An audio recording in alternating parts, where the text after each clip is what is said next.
Emboozi ya middleman eyo baba. Enyumidde. Kwongerereyokko katono. Nyongererayokko kati. Nyongererayokko kati awo. Ogambye omuvubuka connectinga. Soka abamu n'ekibala. Kiri fit. Esimu. Aba ne data. Saawa yonna erina obbaako. Aba n'emikwano. Meaning bw'olaba ku campus nga tasomerawo. Omulaba campus naye nga teeba n'ekyekirala.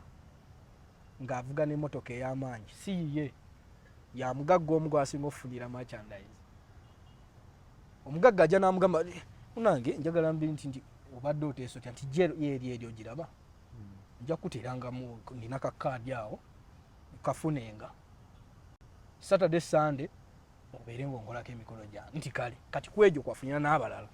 Ate nga n'omugagga oyo yamusanga nga bifo nga 20 n'aggambye emboozi y'abasajja egatta mangu. Obuba oyina ekiruubirirwa. Omanya nina kye mwagalako omugagga gundi nti kale. N'omuluka ayina ekibala kiri fresh. Mulimu kubaako kadata nga kabeerako era masavu. N'amanya nti kyekisigadde nziga. Omwana ono yajja kusooka jukira ekyo kisisoreda attention y'omuwala. Nvuga ntya jero bwenti. Nga ne kitange tagiina. Oba n'omuntu ogumulala gw'omanyi nga n'omugagga abamu tebagiina. Milioni nga 4 nzivuga ntya.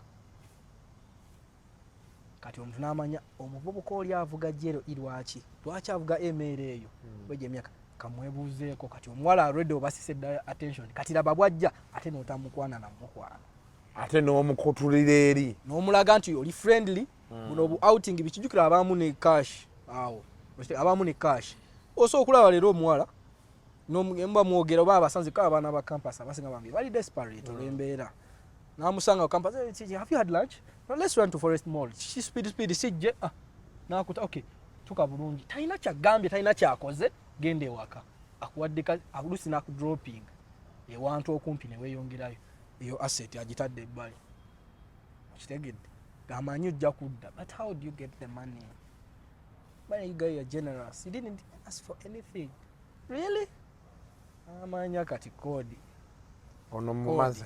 Table 9 Restaurant tusangibwa Ntinda okumpi ne Najim Mall. Tulina ebika by'emmere ey'enjawulo muli engwira wamu n'eyekinnansi okugeza ekyennyanja, enkoko, ennyama n'ebika ebirala bingi kw'ossa ne platters awamu n'oluwombo. Tuteekateeka breakfast okwennonga kwe kuli akatogo era Ramadan eno tubateekeddeteekedde Ramadan special omuli buli kika kya mmere yonna gye weetaaze nga kuliko ne juice omusogolo obulungi. Aba Table 9 Restaurant tukola outside catering ku buli kika kya mukolo ng'embaga, graduations, baby showers, menye kindekeki. Twesige tukugabulira abagenyi bo ebijjulo eby'enjawulo. Gwatwetaaze tusange Ntinda ku Najim Mall oba tukubireko ku namba z'essimu noti 782 59 noti 9 49 oba noti 775 78 59 25 oba noti 765 3 noti 3 5 Table 9 Restaurant. Munnayuganda w'otudde toyugana sooka enkunyumiza omulanzi Jafari Senkubuga asangibwa ku lusozi Lusaali mu Kyaggwe azze okukukolera ku mbeera embi ekulemeddeko ebintu byo byete bulungi ng'erigenda eddamba. Omulanzi Jafari Senkubuge Omukama Katonda gwe yattululako amaanyi ag'ekisalaziba nga gwalina ebirooto eby'omuddiringanwa by'otategeera va mu kwesumagga dduka za wakayiba ku lusozi Lusaali mu Kyaggwe.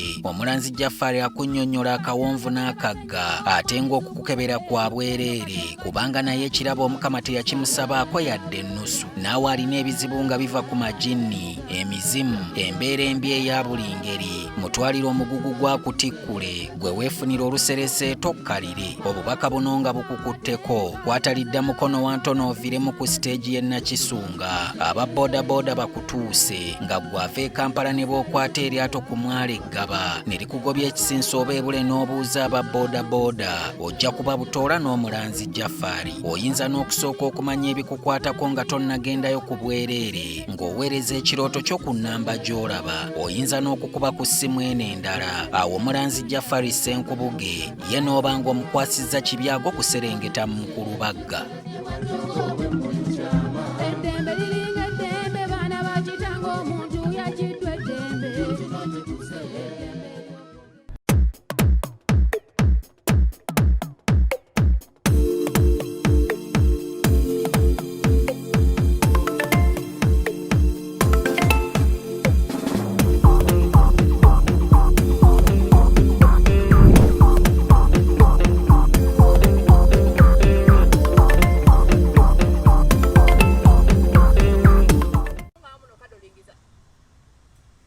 tutandike kale tubaye twogeramu ne Evelyn Mike katini naye alaika okuba gwe tuli si waali yeah nsindalamu yeah but anyway Evelyn we've been in touch omulaya kagato kakubye abadde asabulidde naye ka weather ojja kawulira the jacket is nice kati Fridays je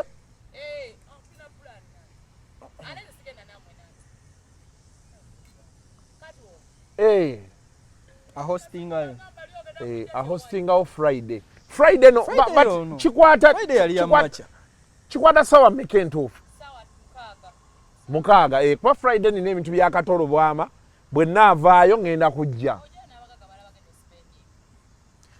ekyo nga kikulu nnyo ati night ye ali ku percentage okay baba bale chupa baba bala nalabanga ba hosting asinapinga buli chupa nga lwaki ayagala nnyo sikulaga abantu kumbe abalaga mu watuka namugamba aha kiri kityanga alaga ekyo Don Julius Satu gundi naye gwe abaana balina sente aba ba hosting ezo night bazifuna yes wakati abantu babasosoza Shira yandaga sente zakola oyo wa bay ha muganda wange oyo ye wa bay omuntu yenna akyali ekya vola anadde ngamba abantu omuntu akyali eyo ng'alowooza mbu oyina kukeera mu office oba kukulaba nga otuuyana emirimu gya matrix gyakyuka abantu gomulaba kubeera waka kirona ku makya obeera opangisa ennyumba landiroodi baba tebayinza oba tebabeerawo ng'agamba sente oziteekayo butesi kuki naye n'agamba okola mulimu ki nga toyina bw'osobola munnyonnyola mulimu gw'okola naye ng'omuteerayo gutegeera naye nga sente zaziraba kati nga ye buli nga maybe lwajja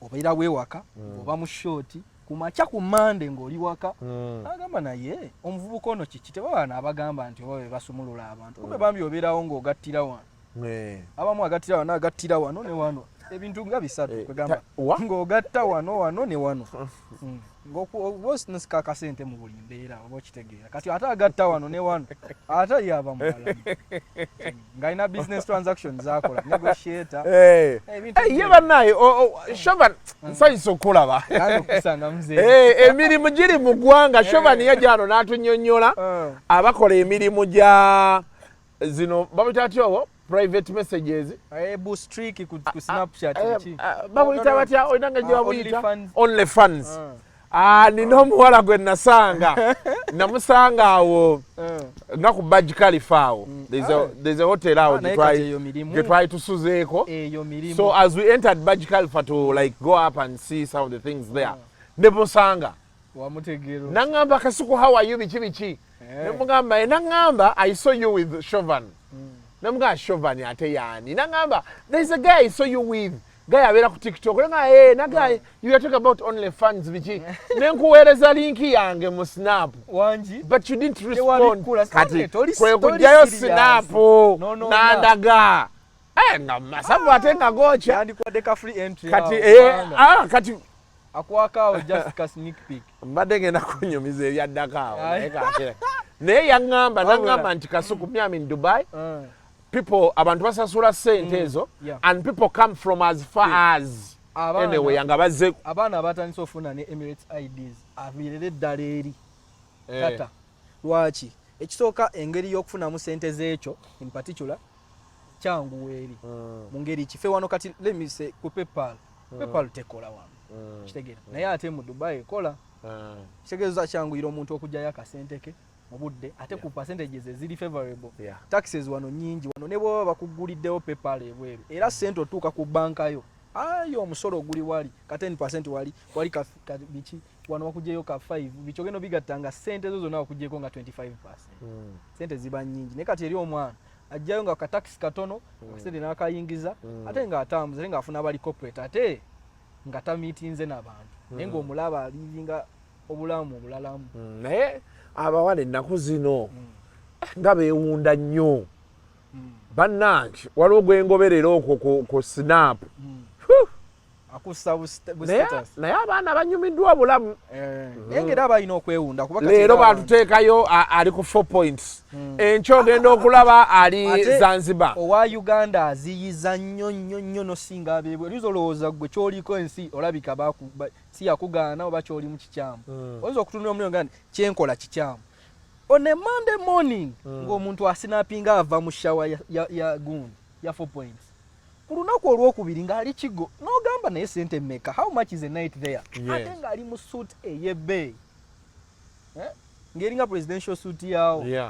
naye nga bakugamba ya 1500 ya 2300 eza $9 munange okugyebakamu a night that person abeerayo nga leero enkya luli n'obuuza naye kiki ate batukabo nga bafunye oba ne membership kati nga ku 4 points bosima ofuna points buli lwobeera ng'ogendayo whichever night or raising a points so tuuka omuntu ng'abaddewo nga omwezi mulamba tata ne bamuwa points so omuyisizaawo nga 2 weeks or a week or days or something depending meaning omwana sente gyaspeningira wali gomanyi buli lunaku ng'asuula ebbiri kati nga togenda namunyumiza maama teyalidde muganda wa jjajja yamize ebbaafu togenda mubimunyonyolera naye bannaye abaana bazanyisiza enkudi baziyiza obulamu kuba kati Zanzibar yafuuse nga agenda ejjinja by the way yafuuse nga ejjinja and Zanzibar yabbeeyi ku Dubai wadde okimanyi yabbeeyi ogendayo okusinga ku Dubai naye nga abantu agendayo akasente n'akasaasaanya ate nadda nakulaga nti ne wana ate tavuyizza nti yaspendize last kitegeera najja nakuziyiza ate abawala baziyiza n'ogamba nze kiki nga tokitegeera naye nga ate onaakola kimunaye olina okuddayo gwoyiibe nga bulijjo kati bo okuyiriba kwabwe kulalamu life ndala nalamu obulamu bugamba butya polampola mpozi omusajja ono yaŋŋamba ye musajja yanyumiza akagondi kando nti kanda abaana bagitandika kati bashuga mami bali ku kyennaku zino soke tutandikira awo bashuga mami era abantu ababalina okusinga bakyatambula kuba batugambye mukati tebakyali ku ssente anti era abantu era bayogera nnyo nti obuzibu embeera kale yasajjukamu abantu bashuga mami zaabo kyemmanyi be bantu abakolanga mu bizimbe ebyo abantu nga bino bye baggalaggalangawo simanyi omusolo gukoze bitya ababakyala abalinanga amaduuka amanene ababeera frustrated mu maka gaabwe nafunayo omuvubuka amuyisaamu eggaali kati abavubuka ne batukibulaba era abantu abasinga osireyinga ofuna bavubuka bameka bolaba bagenze ku zitripu ze Zanzibar Mombasa era abavubuka bazungira jjinja obukyali kibi kubanga tulina okuvumbula eggwanga lyaffe naye babeera jjinja okitegeera Zanzibar olaba abawala abatondo kubanga babasajja ne mu mbeera embi omusajja abaamu n'emitwalo 10 n'atawa bawaka nazuwa omuwala badigide namugamba ajja tikitya tukoze tutya nti munange ndi eno biki let me send you lunch ng'abeewaka yadda akasanvu teyakabalekedde naye n'abagamba munnange mugumeemu mugira omunnyo muguteekemuko mu matooke tutambulira naye bashuga mami kati bayabikidde ddala era bo babikanga nina abayimbi bange baŋŋambye kasuku embeera gye tulimu soleka abayimbi nadde ndabaka interview akamu omuyimbi ne bamubuuza oyogera ki ku kyabashuga mami nti balekereka bakama baffe abo we nakomye bakama baabwe teyakirumyemu tetwogera ku bakama baffe we naweereddemu amanya nti kati mulimu wano ne wano nze nkugambye combination ya bisatu ya bisatu yebivaamu akasente saawa wano so kati bw'oba tokozesezza wano oddako wano wewagaana kyepulaani AB ne C D eyabali bamusota abakuba omugere ku bbala naye nga bino bwe bimala gaana abakuba taiki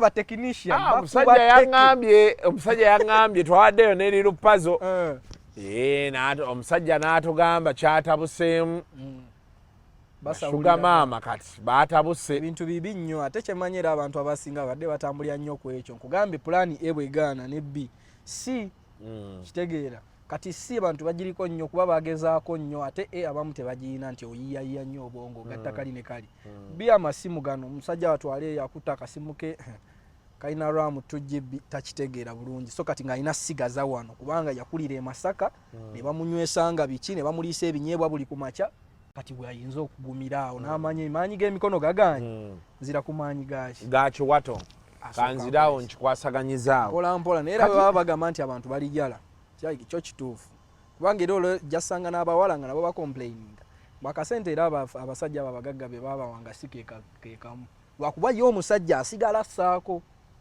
nti eyakuwanga 3 asooka okuwa 2 oba 10 oba 5 eyakuwanga akakadde ayinza okudda ku 8 7 naye gwe tolaba Airbnb zaali zisiriseeko tezisirika kuba abantu bakoowera ddala omusajja omugagga takyasobola kujja mwana kumusanga ku 4 points era namutwalira ddala mu hoteli ya 4 points bolaba omuwala adigidirawo kola olunaku aba tazze na musajja azze kuspendinga ziyajje muki musajja kubanga omusajja ajja kujja emotoka ye esimbe wali wansi ayina giwagoniye bagimanyi olusiza amanya kitegeera asanga omwana musasulire ebbiiru amugye wa mutwala kitegeera era amugamba era jja zisanga Airbnb tezisirika muvaamu bwafuluma avaamu bo bayingiza buli kaseera so kati yaguma ne kati abantu bazze ku Airbnb ndaba zitambula hotel lodge ngazi lodge nanti zigudde akatale abantu baba bakimanyi eyo lodge Airbnb ebanga apartment yaliyanga zeewaka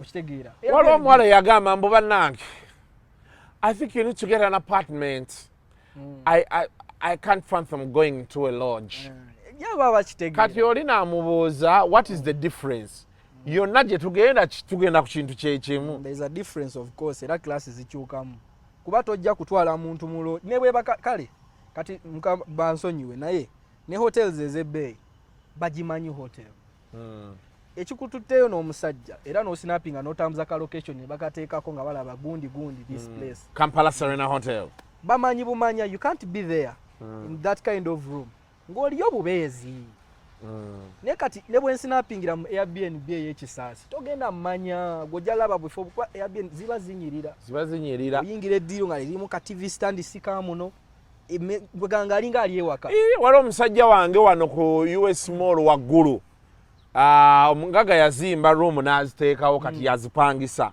kati musajja wange bamutwala tulambudde Airbnb miliyoni emu kitundu buli mwezi kati n'agamba okay n'asuka n'abawaawo omwaka kati n'agamba nina okugenda e Dubai ndeeta ebintu ebigenda muno biki kati ne mugamba kati ogenda kibala otya sente zino zikomawo zitya n'agamba ssebo kasuku kano ka Airbnb olaba nkasasuza emitwalo aga a day olunaku that is a day n'agamba mbuyina naye tekazikira gwe kasooka kolanga kalungi ye salirawo n'agamba sande mugireke katutereze ku nyumba kubanga bavaamu nga baleseemu amazzi ag'enjawulo mineral water nyingi tomanyi nti kampani nyingi ez'amazzi bateeta amazzi mangi so kati gayinza obeera everywhere balina okubeera nga batereezaamu basanguleko gano naye waliwo competition kati weetazze era namukwano gwange ayina buloogi bwe namugamba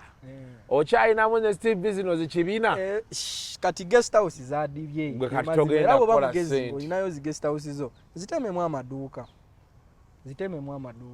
bapangiseeko amaduuka kuba batero zizimba nga yakulanga muholo nga ziri ku layini oba ki baziteme baziteekemu oba warehouse kubanga abantu bazze wali oyingira Airbnb ng'eringa nyumba nga nyumba nga nyumba eyo ne bagamba olunaku lwanga $2 nga 2 emitwalo nga 7 mu 7 wali abali mu lunaku $2 okwano ebifo gyebiri wano ate naddala olwo oluguudo lwa folo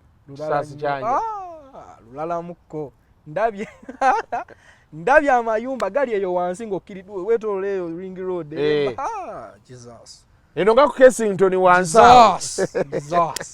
kiralamuko waliwo omwana yasitulawo apartment ziri awo naye ezeeyo zidduka etandika leero enkyo ogisanga ewedde ate bwabo bakiraba apartment jjukira Airbnb esobola kuba naawe kennyini osobola gyekolera nti osobola okupangisa room nga gwagipangisiza n'omanya nti eyo basasula kakadde kamu omwezi kitegeera oba kamu 2 n'ogitereeza n'ossaamu ebirungi ebiri luxurious ebirungi n'ogamba nti nze buli lunaku njagala emitwalo aga 2 oli najja n'apangisa ennaku ze5 akakadde okakoze mu nnaku ezi 5 n'osasula omwezi gw'oli ezisigadde oba ku masavu oba okitegeera gwe ne bw'ogamba nti 5 a week ennaku 5 a week Saturday and Sunday tetuteekamu tetuhostinga ng'omanya nti ezo ennaku ebbiri zaakutereeza kujjamu gali amazzi mineral genagambi gabeerabeeramu kuba abantu bagalekamu baba bazze kwemala goga banywa buli kikaki ky'amazzi ate ne bakiyiwaayiwa so kati ne batereezaamu ezo ennaku n'amanya nti n'ennaku ettaano eziddako gundi kati ate waliwo banene abakwata nnaku bbiri n'abagatta akasente so kujja nagamba ennaku bbiri ojja emitwalo 5 just bbiri tibiki ate okozesa amasannyalaze buli kamu kabaamu pakoleeta biki weefumbira everything so kati omuntu asobola okujja nga ye bamanya azze waka kuba bubako n'abasulako oyinza osanga ng'eri basulako oba neibawo muntu waawo ye yapangisa bwe nolowooza nti ozze wa muyayi Airbnb nga abantu bakolera ddala ki so kati business ne zitambulira omwo era abaana akasente ne kabeera nga kababeera mu nsawo n'abaana batayiza ssente buli wamu naye akasente kali buli wamu era nabye ngamba abayaye ngambaga nti obwavu obukaaba bw'omu kuba n'abavubuka ate kati ogw'omulimu era guzaala omulimu kyolaba gavumenti eyandiwadde nnyo abavubuka bano ki amaanyi empowering awo wennyini mu mulimu ogwo mulimu omulimu kubanga kati omuwala tagenda kwetuusa ku mugagga wakati waliwo pimpu ogwo mulimu tubala nabagambye wano wali obadde ndowooza gatta wano ne wano at least gwe totutte eno gatta wano ne wano connectinga natalo wange awo abagatta nagamba bannaye anko kyokola kirala mukko naye nga abaconnectinga ye nagamba otuuse omugagga wa 7 oba wa5 yebbeeyi okwata tya kwataano eno service sigiteekako eno teriiko eno kweri tya omugagga ayagala nnyo okugenda eno bw'ati oli muyimbi nti ennyimba naye eyo ngattako 3 olabona omwami ngattako meka kati soka olindeko ogenda tudde emabega katunyumye emboozi eno ogenda tukyaya so tubadde twogera ku bavubuka n'emirimu gye baakola tutandikidde eri ku bashugamami biki wololo omwami ono n'atugamba emirimu gya mirundi 3 gy'osobola okufunako mu Uganda ogwa wano oguli ku ssimu oba oguli wano bannayuganda kati avuuka gye balimu pulaani 3 so ne tugenda ne twogera ku Airbnb in an example nti osobola gyodalingira wano ku ssimu exactly kyekisinga n'obulungi osobola ayiiya n'akolawo n'afuna ssente ze deni ne be batwalayo kati naga nti Airbnb ate nezaala emirimu kati mu mirimu gyezaala mwe muli middleman mwe mwagala muyita pimpu naye middleman naye anaye anti omulimu olina okugulungira munnange kati middleman ono sooka omutunnyonnyole yakola gwaki omwami oyo oba omukyalo oyo kuba tegukyaliko nti actually emirimu egy'ennaku zino tegiriko genda kubanga ne guli era ogusoose gw'omuntu agendayo tebikyaliko nti musajja oba mukazi kuba munaye emize egimu jajja kubanga gye tutajja gaana kufiirako so kati n'abasajja munaye bagenda ne bakola ki nabeera nga batambuza omulimu ogwo naye kati middleman ono agenda kuba nti ye alina connection z'abawala ez'abakyala kitegeera abeere nga alina emikwano weera abasinga omusanga that is gw'olaba muwala that is my best alina abamuyita besti nga 15 lwaki nti yeye asinga oba friendire ku nsi eno oba plagawo ekintu ekimu alina kyabaleetera otegedde kumbe ye mirimu kati omuwala ono bw'omufuna katugambe gwe pimpu kati we are saying for example kati bw'omufuna ng'oyogera n'omugagga omugagga akugambye kati gwe abagagga olwedde obeera obayinawo batya omuvubuka jakeera ku makya yamanya aliyalamu akeere ku makya agende nga ku bbaala ey'amaanyi zobutamentioning eno oba eno naye n'atuukawo batudde nga ku nights ezibirayo ez'ebbeeyi kati ng'eyo ku Sunday eky'oplife n'amanya nti mikwano abagagga babeerawo kati ye ajja fuba olaba nga yeegula kubanga omusajja n'omusajja kyangu connecting oba okusinga oba omukajja hey brother how are you kiri wa fit soko tukebereka n'abikula n'olusinga n'omugagga oba eccupa ebadde egize awo emboozi n'etandika kati mu mboozi awo mboozi n'amugamba kiti beera n'obiraba savu nti okakasa kati gobadde kati sobola okukwasaganyamu kuleetereyo ekyana kwatiremu nga just masavu tolina kyokola n'eki asobola n'okukikola ekisooka nga business investment n'amweteramu n'amukuwa gwe ng'omugagga n'agamba omwana omanyi bwano tukola ki tukima nsimbi baketi ya okula wanywedde nti nanywedde wasimbyemu munange munange ate munayo genda twala mutwazi kati abo abawala banywa okura munaye yayiyemu ekitiri biyita ishabwe asaamu neki neka okura ye n'abeeranga kwegamba mineral waters nga bwe nabagambye kwegamba kampuni nyingi ez'amazzi ekitegeeza bano abawala balimu ebyo ebintu yakola kimu kyakwerabirira ye kati ye bwe basingidde bano abakyala abalala beeyita ab'ewaka kiwakiwe wali wabuuziza lwaki abantu ennaku zino beekolako nnyo oli capital okitegedde nga bwokera ku makya n'okola branding mu dduuka lyo n'okyusa ku shelves n'oteekamu biki wano n'ossaawo kaddola akoogera wali obutaala ambient lighting buli wamu n'otereeza nga byamaanyi masavu noono afa ku kino n'akeera nga mu kascrab omubiri gwonna full body n'akatereeza n'agenda kawakisi kasipambudde n'abeera nga ali fresh ng'omubiri ogukwata noga ya Allah otegedde kati gwe olina omumanya nti awo gweyo si sitayiro yo kati gwe ng'omuvubuka oyo omuvubuka ali eyo nga yamanyi kati ogwo mulimu of course si buli abalala yeefaako nti bwatyo naye ng'abasinga kale bwe kibadde kitambula olw'embeera kwegamba bw'omutunulira bw'oti ng'otegeereyo si levo yange gw'omanya nti si levo yange naye ate nsi omuleetera omulimu ate tujja kukola kati gwe n'opresentinga business idea n'omanya agigula tagigula bw'olaba ng'asika eriyo kubanga baba bavubuka amanyi n'enjogo kuba kati nga bwengeri gy'oyogeramu n'omuntu omulala era naye asooka okwogera naye ng'aleese business nga bw'otwala proposal olina kugamba nkola oba sikola oba si bwendi oba bwendi bw'oli amanya n'amanya nina omugagga wange abadde alina waataano kinewo ekitembwe nti naye omugagga oli ayagala kino ali asooka okuleetera naye omugagga oli ye just ayagala muyimbi ogenda omuyimbire okuyimba sijja kunyonyola kati luli balulala naye nti oli ayagala omuntu najja n'amuyimbirako nti kuyimba buyimbi wali abasajja nga ye tayagala bino byakufiirawo yayagala muyimbiramu nti oli muyimbi nti ye okwatira ddala nyimba kuno kwonna nti kale jangu n'agamba nti nsanvu zokka yamanya $2 bupapula obu ana ensimbi ya Uganda eno binnyo akukwatira ku bbanda obupapula obu bubiri ng'akutadde kuba kugiddeko n'ezikyusa giba 7 osabye 7 so kati ezikyusa bureeti biki byonna ze batema nazikukwatirako akuwaddeyo obupapula bubiri ekikye kiggwe yakutta akasente ke yatambuza emirimu gye biki alinawo omutwalo osabye ennusu 2 kiringa olina omutwalo awo gwa Uganda negamba mwanguli ayo eriziri 5 wali oba eri 10 n'ogamba naye nguli ayo amazzi ga lwasaawa kati ku mutwalo gawo lwasa bakakuwe kalwenzi olyo kanywe nga bakakuwa nga kanyogoga kati n'omwana era bwatyo bwakola ki n'amanya nti amunnange njagala ayimba just ezo zengaba omwana kuyimba buyimbi atero nga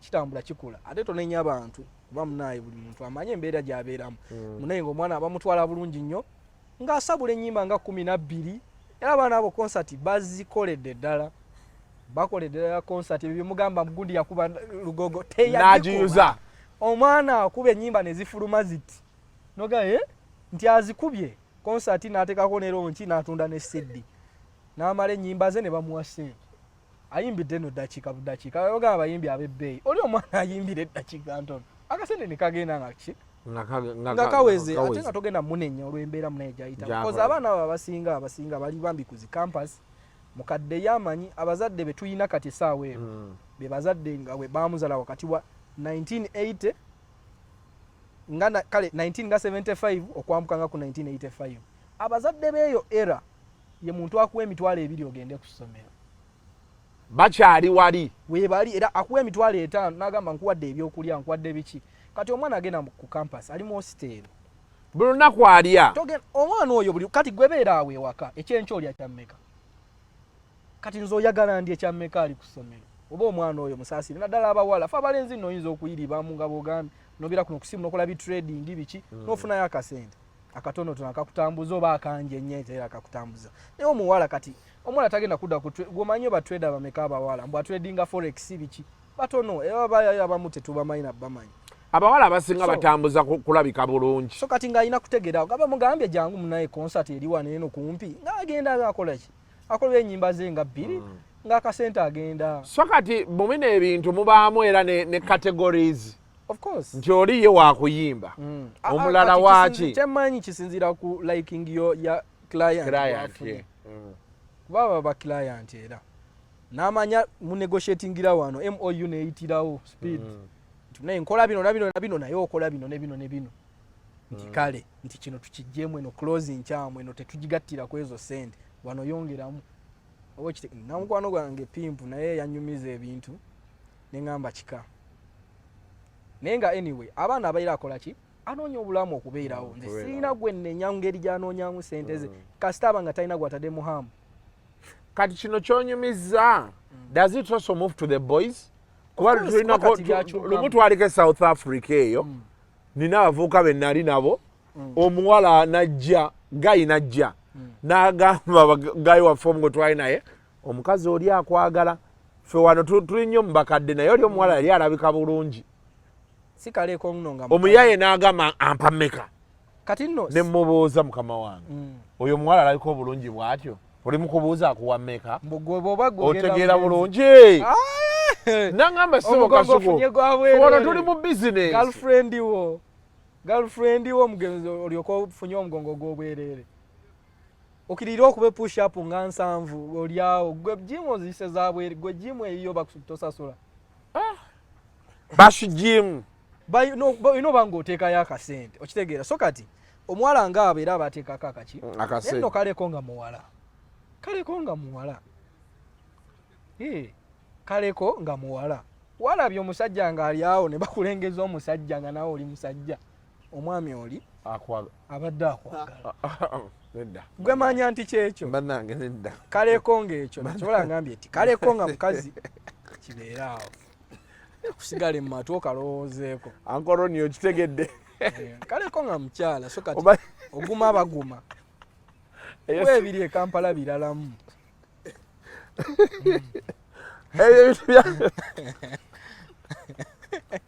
gwe seka muzee seka naye ng'otegedde n'ogikumira n'owulira ng'ebyenda bikudduseeko nga bw'okuba pressure wali ejja nga togitegedde ekidumu eky'amaanyi kikuyitamu ekidumu eky'amaanyi n'ogamba anjagaza ki omusajja ekitumu kyanjagaza kyeki kati nno nga bamukulengeza nga ye bannaye bakulengeza twale South Africa lwe nasooka ogendayo tuli mu disco gukuba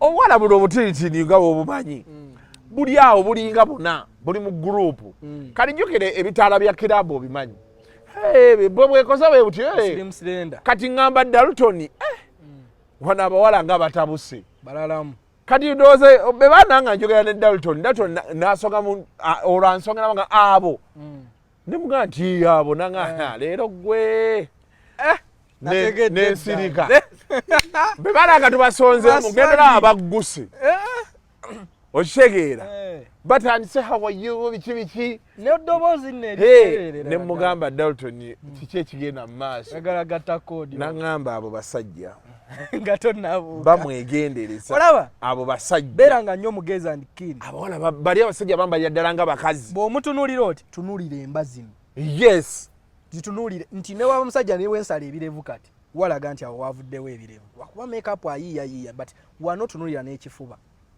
kubanga abaana abantu bakola ebirala eno songa ng'omubiri gw'omusajja gwakula bulala ng'akulya ddala nga bakyala gwotunulira wano kumbe wano ate wano birala nga n'obuzimbya nno tebuliwo nti olaba akagulumu nga bakaseeteza kali bulala otegedde nga bakaseeteza n'otunula oti n'akaloboozi nga birala era olaba enseka y'omusajja nze kuba nze ndikiini munnange sojja kunsuula busi tunula nti n'embala nenindi emanyi ono ali bulala concert emba zino wabeeyo ndowooza kuba South Africa sinti nali ngenzeeyo naye abaana abeeyo naddala tulaba nnyo ku zino ku gundi n'olaba abantu beeyo nga bo balalamu ng'emazima kubanga omusanga omubiri endabika skin color ng'asinga n'abawala aba bulijjo naye kati wano abeeno kale oba ndabirira oba embeera si nnungi bannamwe temufunye mu bintu ebyo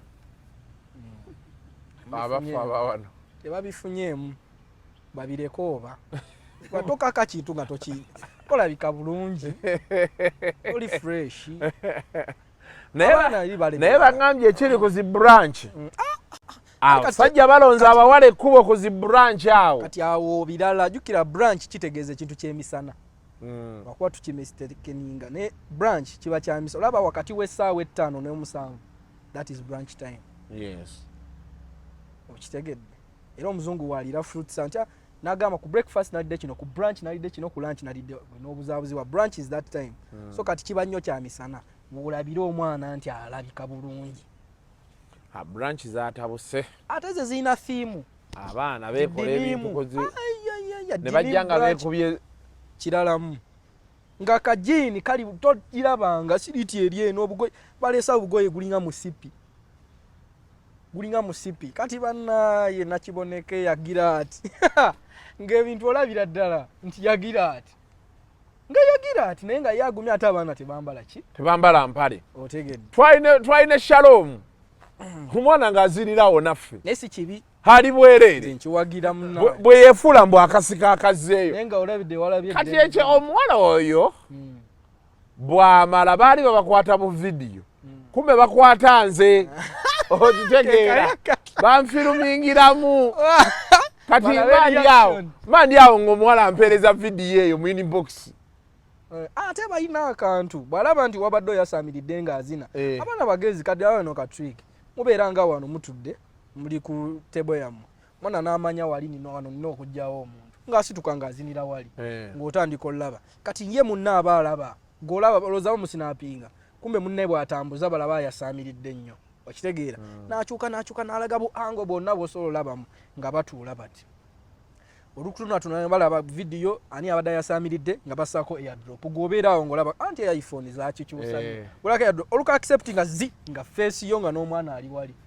Airdrop eddako era kati awo osavuwadde n'onyiga ti nga namba ya simu. N'ogikopi nga n'opestinga n'oweerezaawo message. Hello. Nakugambirawo where do you live? Where do you crib? Agambirawo wa cribinga n'omanya n'ogatta plan by Thursday ng'otegera ki? Nze namugamba omukazi ajja tukuba. Gwera bw'otugamba. Naye nakugamba ekintu kimu. Ensi lugendo. Gwe waana abakubira. Era ojja kuba okoze eki? Bakuba okoze eki? Nga osedde emibula. Ng'oli kushifula. We banakubira. Era ojja boga bankubira naye. Era muva Bulaaya mutegeereza wano bw'oba ojja mayize mbagamba nnyo. Oli yaŋŋamba kasiku nzija Kampala njagala nfunire Airbnb ekyanja ne mugamba jangu mukono olukumirwo. Zo gye ziriya. Jangu n'olukumirwo. Nga mwerulirwa mwezi. Ate ebyana ne mugamba era bane ssente. Naye nga n'olukumirwa obutaweza mwezi. Kubanga ezisinga kuweza mwezi. Za 15 ku 2. 10 kale. Naye wakoze 10 a day. Yes. On a day. Oyo aba ali wansi ko lusinga ebyalina oba mu kifo mu eri oba akakuba akatuukawo ke katali fresh. Kale oyo bw'amanye wendi feet biki ekuba erituukawo n'agamba ennoso ebi. Lunaku. So kati olukumirwa olulimu ennaku ezi. N'abasajja bazimbye obuyumba ekyanja. Fresh. Nina gye mpitako wali wallahi baagitandika lwakusatu. Zine essaawa baamaliriza waggulu bali ku langi. Ku lwokusatu leero lwakumeka. This is a week time. Kuliko fulo nnya, it's a 4-story house. 4-story. Eyina units nyingi. Omusajja yagimaze. Agenda kuliira omwana okwo. Ekyanja buli wooweeta kati apartment. Kati abasajja n'abasajja bo beemanya. Manya wano mukwano gwazimba eri enyu nti ajja kumpako ennyumba 2. Naye amaye agenda kuteekako abaana baaba. Era abantu abali ng'olinamu ssente zo, I would advise moving into Airbnbs ezo. Because Airbnb okugitandika ekisookera ddala. Nange kennyini sogyetandika bwe mbeera n'akasi. Lwaki? Gupangise ennyumba yo giveemu, togibeeramu. Gipangise ng'ogisasula buli mwezi, but yerabike bulungi ogiteeko Airbnb babookingira wano. You furnish it well. I think ekisinza okwagala ekisinza otwala abantu mwezi ogundi is furnishing. Kati gwe ne bw'obeera nga tutaddeemu bino bya DSTV biki, teekako internet, bakwange Netflix, fiber internet, teekamu TV nga eri smart. Abaana bakozaawo ssente, nze namusajja nga abuyina bulinga obwo 5. Naye ekyakola wano asevinga omwaka kyeyasookola yasevinga. Kati buli kamu n'akasasula omwaka. Kati n'aŋŋamba kano akamu kalina ke yakola obulungi kali a bit expensive kali kali wano nga kwa Marina ng'okkirira ko kali a bit expensive akakaaba ssente nangamba akokko by June kalina okuba nga kampadde zigenda osasula omwaka zino zonna. Kisobokera ddala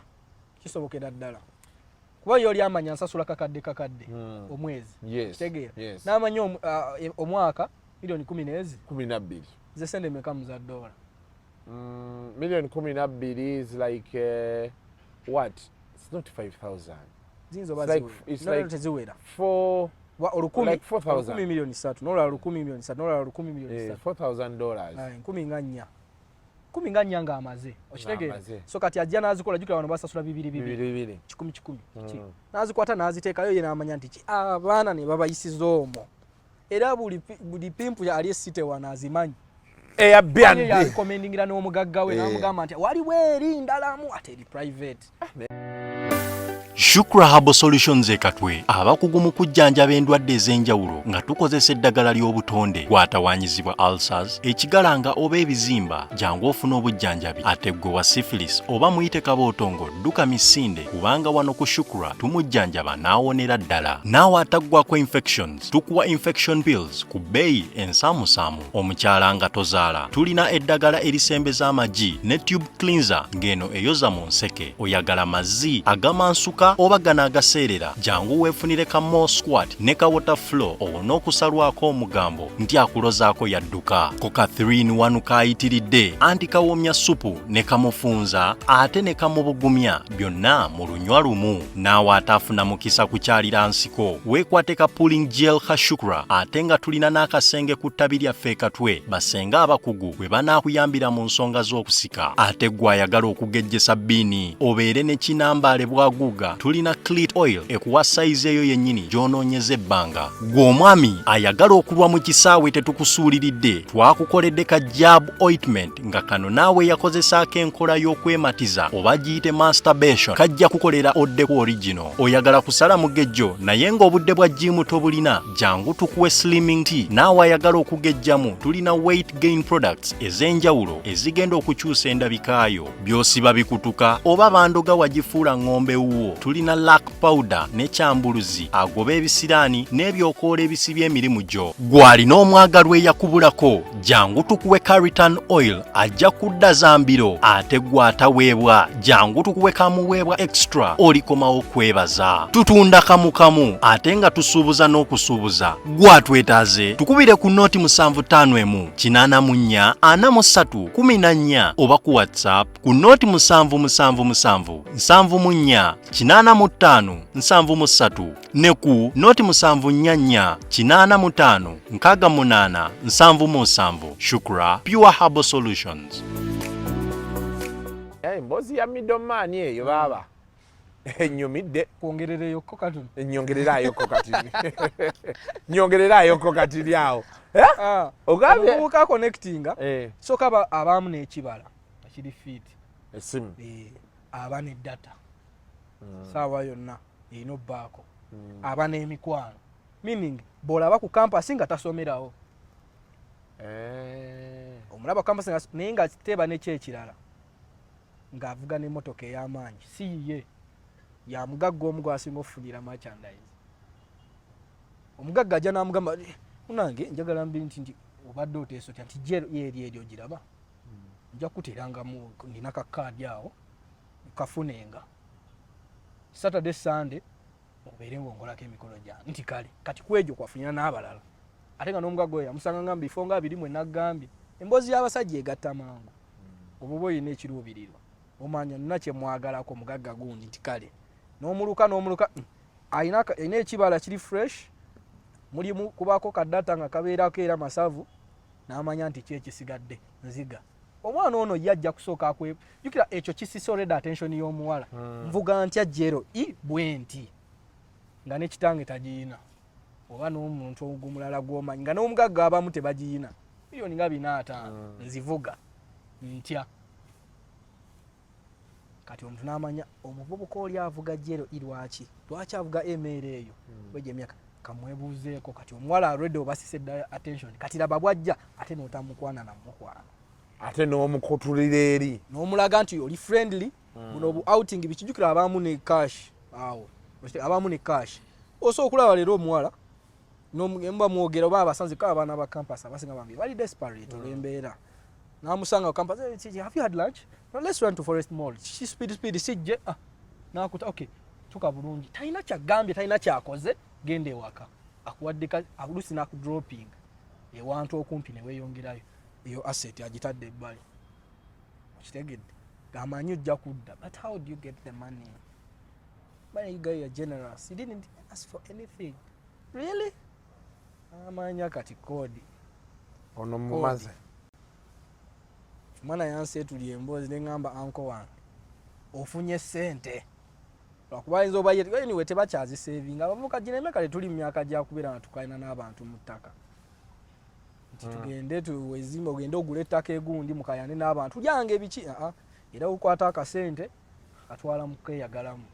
Oba n'okukaziza mu mbeera naye yeebeeze fresh afune emirimu egyo kuba abagagga be bawera kwomu kwafunira abalala kubanga era ojja kubanga n'abaana n'ebikiki kati n'omugagga abeere oli yabimalira nfunira ekyo bwonfunira kiri bwonfunira kino mulaba MC wagula amamotoka g'ebbeeyi bafuna sente mubuuzo gaha musajja alabika okuba ekintu yakikuba abaana mu mpaala omugagga n'asanyuka n'amugamba Subaru XV ekolera nti enkolera bagikuwa oyagala namba ki tikideli yagifuweringa nti kale bagikuwe mwana omulaba balinamu XV ennaku zino bwe butambula ka impreza kali kawooma munnyo kalala otegedde naye nga bwe batyo ate n'abeera nga akola ki ng'ayiiya ate kati n'omuvubuka tojja munenya kati eyo bizinesi eri nti buli omu afuna okitegeera omwala afuna omuvubuka afunye omugagga anyumiddwa naye era aba afunye kuba te yazikolera ki sente mukozi sente twazikola kukola ki kutuyambako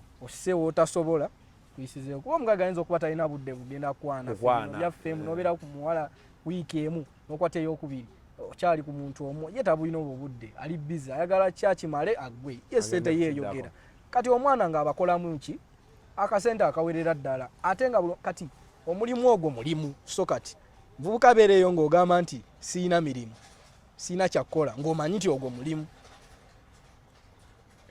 ng'omanyi bulungi nti ogwo mulimu kera ku makya funayo akagoye kali fresh genda mu mabaala abavubuka bagenda mu mabaala ngenda mu bbaala soka otege omugagga manyi bizinesi enyuma bakirayanti weebali abamu balowooza osooka funa capital osooka funa kirayanti osooka funa kirayanti kuba omanya nti nina kasuku ayagala empale sisooka kufuna mpale soka manya nti kasuku ayagala nnyo kago pants azimatira nnyo nti kale kasuku kago pants nti nzagalya dani zinoonya nnyo zino yali anseera kiti kale ngenda nzireeta kasuku zizino nno buli emu wagirabe ya 7 musanvu watu sikankuwa mukanti kale nagijeyo kakyesa kitegeze nsoose kufuna ki ogenda sooka ofuna omugagga abagagga babeewo nti mbamanyi bolaba abaana nti avimba n'abagagga ye yabasinapinga twamulabye n'omugagga kumbe yasoose funa afunye ba client kati wana merchandise azifuna zo zisoboka tugambye be bavubuka ali ku campus tasomerawo talina na ID n'essomero alimanyi kuva mu cafeteria paka ku kageti ka Sky amanya atya ajja n'atula mu cafeteria simbye wali emmotoka gye ya bay batandika kuwebuuza n'atula wali n'ajja ne PC n'atandika okuzanya game mpola mpola omwana najja namwefasa nti hi how are you doing you okay have you had lunch bakuwayo nga bamuwa the first time second time third time nga mukwano gwe omuwala atatandikirawo kutijja kuni everyone should have a bestie like Jamil ng'omanya Jamiru mulala era nga abateerawo koodi nga munaye baklayant be basanyuka n'omwana asanyuka tagenda kudda wakagamba emirimu gyabula otegedde so kati bamba nti emirimu gyakubula nga togezezzaako naye munaye tujja ffe kugamba ekitambula weesalirewo nti kookole oba tokola kusalawo kulya eriggwe lwakuba kati ate wekisukkawo naye ati mulimu jjukira nkugambye kati kiri eri kyabawala bokka naye mulimu era kyabasajja gwalondawo oba onookola oba tookole bajja kutwala nga gwe musajja bakututte gwe merchandise either ku mukazi oba ku musajja ebikyaliko kati kulonda anyway gwalonda yes naye tebikyaliko kati nti manyi already ekintwala bakugambira omusajja oyita nti naye tayagala kuyimba kokka nti ojja kuba kupush up nti ng'ogenda ng'omanya nti ngenda kupush up na kuyimba. Mulimu abagagga be bajja omwana yaggambako awo bamutwala ew'omugagga naye ng'omugagga bambi musajja naye ng'omugagga ye ayagala kimu kuyimba. Oyimba nti nkoolobya gita nti yes nenkubira ddala nti kale ng'omugagga bamutwalira omuvubuka ng'avaayo ne miliyoni 3 nusu 100 ng'alukoze one day era ye n'aterera. So kati ogenda omanyi anyway abantu abo netteeka yinza obutamukwata kubanga bagamba forcefully okitegedde bw'oba wasoma bulungi etteeka eryo if someone is found forcing someone into that naye kati oli ye yeeyagalidde so simuyinaako buzibu tetujja mukonda eminga gwe tomanyi mbeera emutuusiza ku ekyo tokiwakanya kiwe kiri it is there. Bagamba emboozi teba nkadde. Kagwaya katya producer emboozi teba nkadde nga si gwaginyumya. Shoba nisanyusa okukolaba once again. Oyina emboozi ze walinga otuwa. So we are back at it. It was last year in June again. Yeah. When it's been a year by linked up. Yeah. It's been a year. Oli omuwala ali atya? Aliwa. Gwe nakusanga naye. Aliwa. Bamuyita Toyocha. Lei. Hey, Lei chali wange. She's still on social media. Achakola nights ze? I don't know because Mariam didn't know kubanga kwasanya but mabegao nchemanyi aliko mu relationship awe za social media. Ne mutuga. Kati hizo baje achali munga chimutanga. No abantu besanga bambi ne betegeera. Yanenga na era jali mpola mpola abana je bali aba influencing. Kumbe wansa kwolo nakutwakola nerei. The first time. Yeah. Okay.